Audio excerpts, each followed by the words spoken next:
Hello बच्चों, let's see the question. देखिए यहाँ पे इनकरेक्ट स्टेटमेंट पूछी गई है, 4 स्टेटमेंट दे रखी है। तो पहली है कि diazonium salt are very good intermediate for the introduction of FCl BRI CnOH NO2 group into aromatic ring. बिल्कुल सही बात है बेटा। जो मेरे डाइजोनियम सोल्ट होते हैं, ठीक है, इनकी बहुत सारी रिएक्शन होती है जिससे हम डिफरेंट टाइप के अराइलाइड्स या और ग्रुप फिनोल वगैरह सब प्रोड्यूस कर सकते हैं bye reacting with different reagents. ठीक है, इस बात का अपने ध्यान रखना है। स्टेटमेंट बिल्कुल करेक्ट लिखी हुई है, हमसे इनकरेक्ट पूछी है, इसलिए इसको मैं टिक नहीं करूंगा। स्टेटमेंट को वन को जहां वन है वो काट दो, मतलब मुझे सेकंड थर्ड और फोर्थ स्टेटमेंट चेक करनी है ना। सेकंड कहता है कि aryl fluoride and iodide can be prepared by direct halogenation. नहीं बेटा, डायरेक्ट हैलोजेनेशन से प्रिपेयर नहीं हो सकती।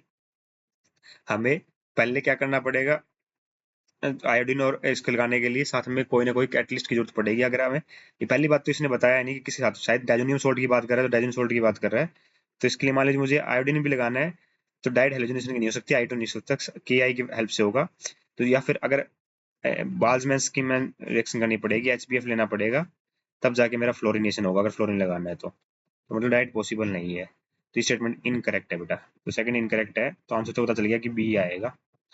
ठीक है, थर्ड चेक कर लेते हैं। Cyano group can be introduce by nucleophilic substitution of chlorine in chlorobenzene easily. बिल्कुल सही बात है बेटा, हम साइनो ग्रुप लगा सकते हैं। ठीक है, न्यूक्लियोफिलिक सब्स्टिट्यूशन करके। नहीं नहीं नहीं, क्या इतना इजी है न्यूक्लियोफिलिक सब्स्टिट्यूशन करना बेटा? इलेक्ट्रो एरोमेटिक रिंग पर आसान नहीं होता, क्योंकि हमारे पार्शियल डबल बॉन्ड करेक्टर आ जाता है। तो ये कह रहा है कि जैसे मान लीजिए मेरा क्लोरीन लगा हुआ है यहाँ पर, और इसकी जगह मुझे CN लगाना है, क्या ये इजी है? नहीं बेटा, बिल्कुल भी इजी नहीं है, क्योंकि न्यूक्लियोफिलिक सब्स्टिट्यूशन इतनी इजी होती नहीं। ये बोस बॉन्ड के अंदर पार्शियल डबल बॉन्ड करेक्टर होता है। ठीक है, तो ये पॉसिबल नहीं है बेटा। ठीक है, तो इसका मतलब क्या हुआ, स्टेटमेंट भी इनकरेक्ट है। तो हमसे इनकरेक्ट पूछेगी तो ऑप्शन नंबर बी हो जाएगा। ठीक। फोर्थ कहता है the replacement of diazo group by other group is helpful for preparing those substituted aromatic compound which can not be prepared by direct substitution. बिल्कुल सही बात लिखी हुई है बेटा, स्टेटमेंट भी करेक्ट है। जो हम डायरेक्ट सब्स्टिट्यूशन करके नहीं बना सकते, उनको विद द हेल्प ऑफ हम डायजो ग्रुप से बना लेते हैं। तो option number B is correct here. I hope you got the answer. Thank you so much.